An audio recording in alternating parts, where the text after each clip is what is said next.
Pre-order the Clownfish TV comic book right now on Indiegogo. Go to clownfishtvcomic.com. That's clownfishtvcomic.com. This is a fun collection of all new comic strips based on dumb stuff we've said on the show. Again, that's clownfishtvcomic.com. You're gonna have to hurry. We're only taking pre-orders for a limited time. Now we're gonna get back into the show. Hey guys, welcome back to Clownfish TV. This is Neon. I am here with Geeky Sparkles. Hello. And we're going to talk about Guardians of the Galaxy 3. It looks like it's going to be the lowest rated, critically rated movie in the trilogy. And it also could come in pretty low at the box office for an MCU movie. Ooh. So this isn't looking too good. Now that was their biggest hope for MCU this year. Yeah, this is the best shot that Disney has to make some bank with the MCU, and it's not going very well. We're going to talk about that. I don't know. I mean, I'm going to be honest. I don't know where it's going to land. I have read spoilers for Guardians 3.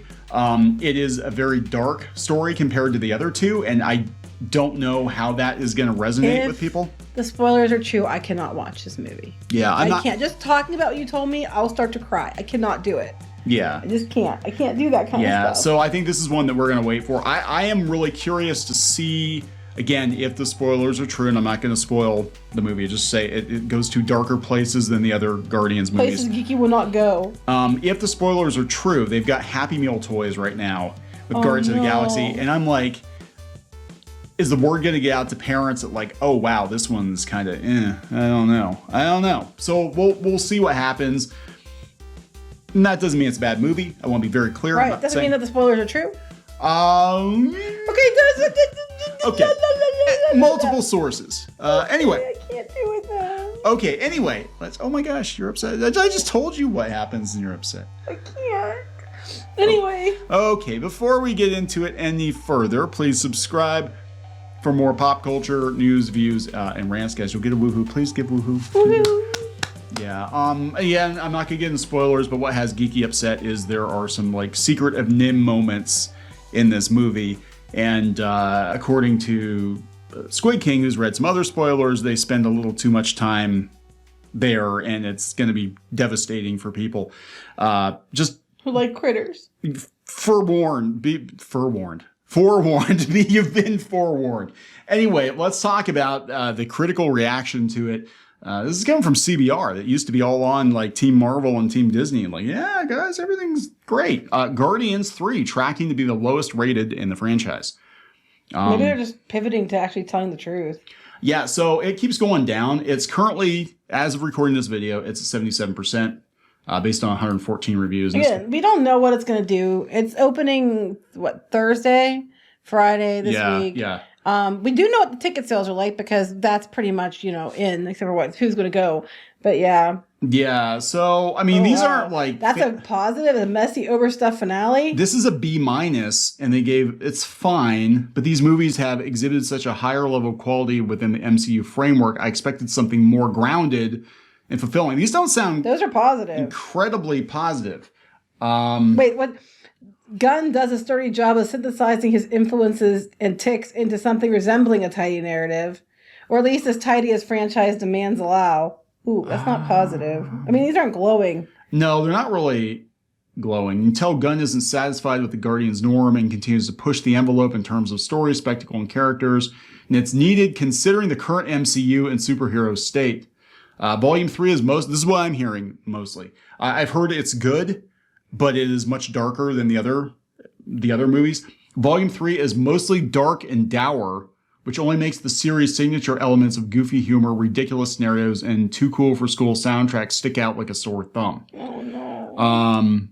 So yeah, this one is my understanding is it's a roller coaster of sadness with some jokes thrown in to try to, I don't want to see it. Worlds are squandered, details are overlooked, and yes, there's a CGI swarm. For better or for worse, and much like the MCU at large, Guardians of the Galaxy 3 has a lot going on. 6.7, that sounds like a bad one. C+. It's probably the most James Gunniest movie yet. 7.5 out of 10. That's not glowing praise. That's not exactly glowing praise. Now, look, I actually do, for the most part, like James Gunn movies. I am very leery about him taking control of the DCEU. I cannot see him doing Superman on any level, but who knows? He might surprise me. I did like Peacemaker quite a bit, and I loved the Suicide Squad. I hated the first Suicide Squad, and I didn't watch the sequel because I hated the first one so much.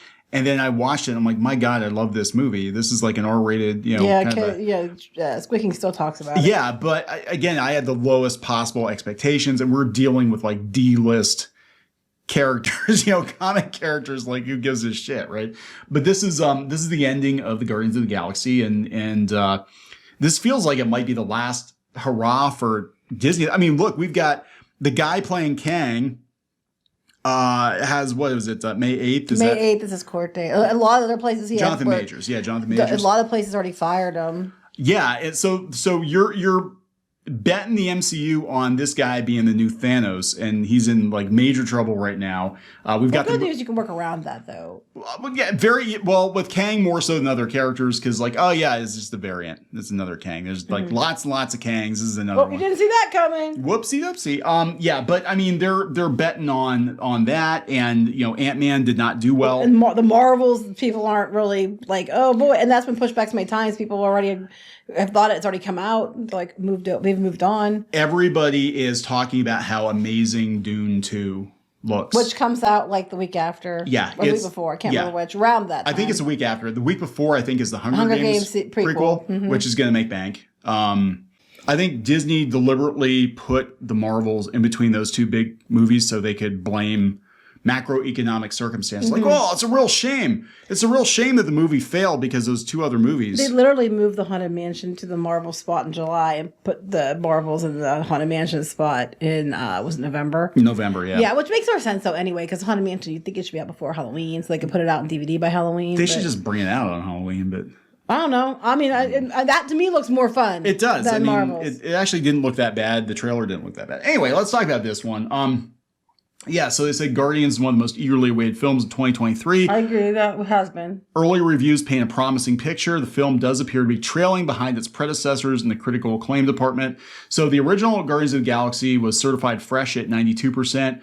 Volume 2 was certified fresh at 85%. The holiday special had a 93%. I thought the holiday special was actually pretty good.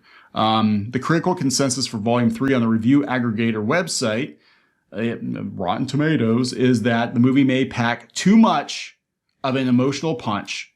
For what they are. Yes. It's not what people are expecting. Yes. It concedes the final Guardians of the Galaxy is a loving last hurrah for the MCU's most ragtag family. The 80% score comes from 87 reviews. Well, it's gone down.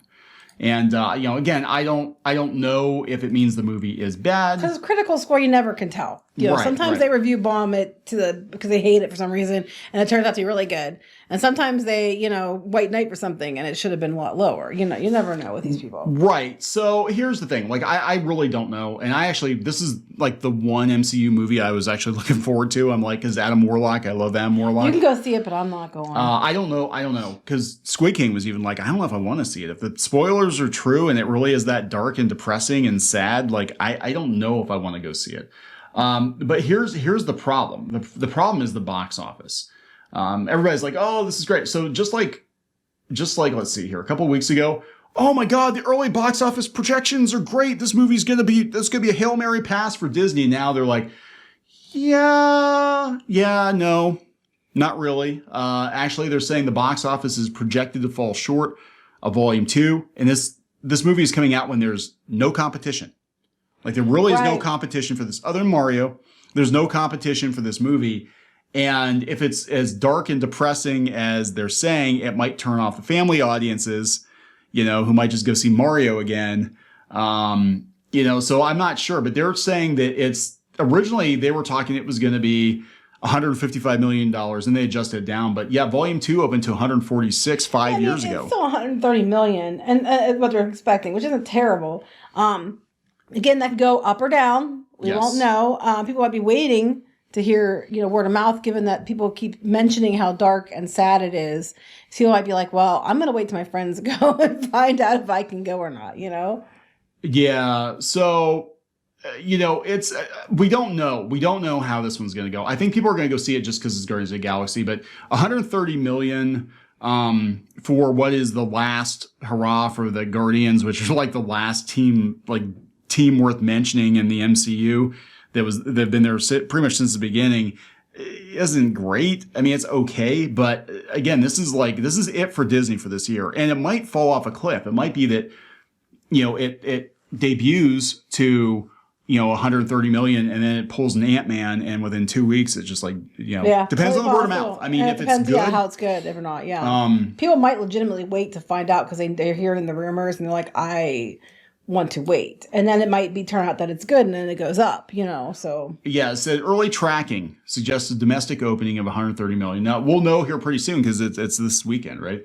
But the sequel could bow anywhere between 120 and 150, and it depends on the plumber from Brooklyn. Yes, that's true too. And who could have imagined that Mario could still be a threat to everything Disney's doing this far out? Because usually movies come and go, and that's it. Well, I think especially internationally, he's a threat. He just came out in Japan and Korea, and everybody's like, oh my God, this is great. And they might be going to see that over Guardians.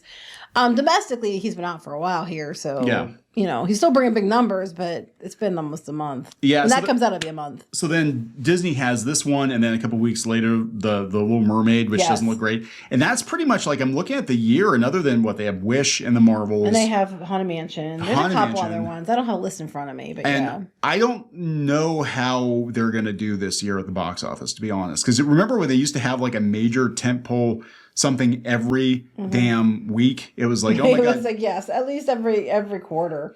Boom, we're going to hit you with a Marvel movie. Boom, we're going to hit you with another Marvel. Then a Star Wars. Then, another live action. No, there's a couple animations in there. And then another Marvel movie. And the last couple anime movies bombed. And they're just, Elementals at Pixar comes out, and that doesn't look that great either. So, interestingly enough, this will make the Twitterati's so pissed, is Chris Pratt's in both this and Mario. So you might have have the box office domination next week or this coming week anyway, and they're just gonna love that, aren't they? Chris Pratt's in everything. They should just recast Captain Marvel's Chris Pratt. My God, that'd be funny. That'd be funny. He's a variant. He's a variant. It's actually Captain Marvel. Yeah. Mm-hmm. So anyway, we're gonna wrap this up. Uh-huh. All right. So we'll keep an eye on this, guys. Again, I have no idea how. Honestly, I don't know how it's gonna do. If the rumors are true, I don't think it might not do as well as they thought. Right. It might be too dark for a lot of people, especially for some Guardians of the Galaxy, where you go to it knowing it's gonna be funny. Yes. And people want something lighthearted, and they'll be like, "Man, that was a buzzkill." All right. So we're gonna wrap it up. Mm-hmm. Please subscribe. Talk to you later. Bye. Help support the channel. Go to thereef.support and get early access to podcasts, videos, and other content. That's thereef.support.